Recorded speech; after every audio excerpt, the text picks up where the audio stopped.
She was full of life. You couldn't, she was not like an 82-year-old at all. She was a wonderful cook, absolute zest for life, loved gardening. My mum was my best friend.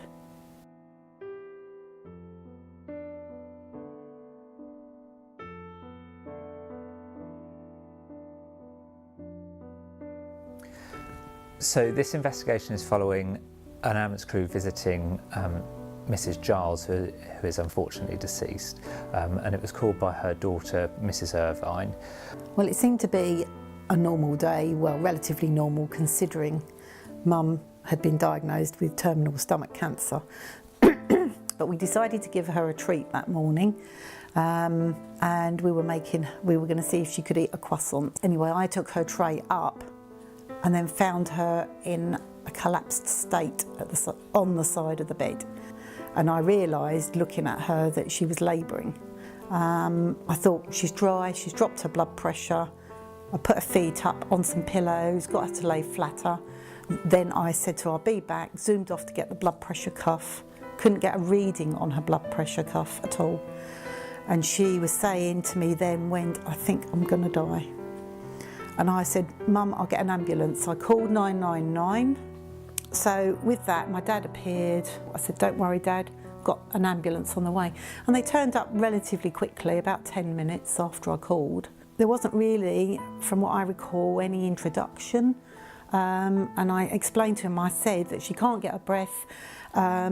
She's very dry, she needs fluids and oxygen. And they didn't really sort of say anything. They just put their bags down, but I noted that there was no oxygen. And I said to them, she needs oxygen. Got out a blood pressure cuff, started putting it on her arm. He didn't talk to my mum, he didn't come round to her at all. I was cradling her in my arms, saying, it's all right, Mum, it's okay. I didn't want to leave her, because I didn't want her dying without me being there. At this stage, he said, what's her name? And I said, June. And I said, look, you need to be putting some fluids up on her. And he said, leave me to do my assessment. And I thought, this is a nightmare. This isn't really happening. And meanwhile, Mum by this time was on her last gasps, and then she just stopped. And I said, she's gone now. And he went, oh, is she for resus? And I said, yes, she is for resus. I'd said she was for active treatment. He then went off to get the oxygen from the ambulance. I could not believe it. The paramedic started to do chest compressions, and I noted on the machine that Mum's blood pressure was about 70 over 40. I said to him, you need to get fluids up on her. You're not going to get a blood pressure. With a blood pressure like that, you're not going to get circulation running round with she's got a blood pressure in her boots. He said, I'm not bothered about fluids. So he was CPRing her with no oxygen, no cannula in, no fluids up. I think in an instance such as this, where you have family members who are acutely aware of what's going on and difficult background behind it, I think it's really important that the communication really does take priority in an instance like this, and often that communication will open up the doors to excellent patient treatment.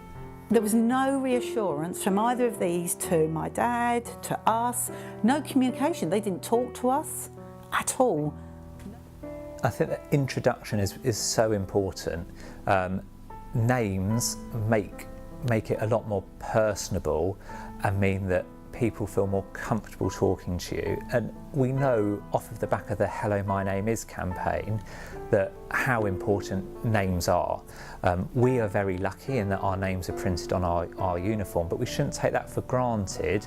And that introduction, you know, hello, my name is, and the role in which that you are working is really important, and can take down those barriers straight away.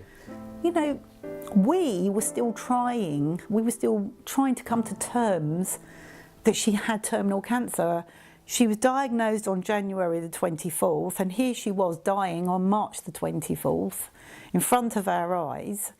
We still hadn't accepted this diagnosis, and these men had thought, oh well, the family knows she's got cancer, we'll let her go. Best thing for her. But I have to say that the second crew turned up pretty prompt, and the moment they walked through the door, that was when this was what I felt paramedics should be doing. Dave, he took control, total control. He was what I thought they were about. And honestly, if this crew had turned up first, it may have all been a different story.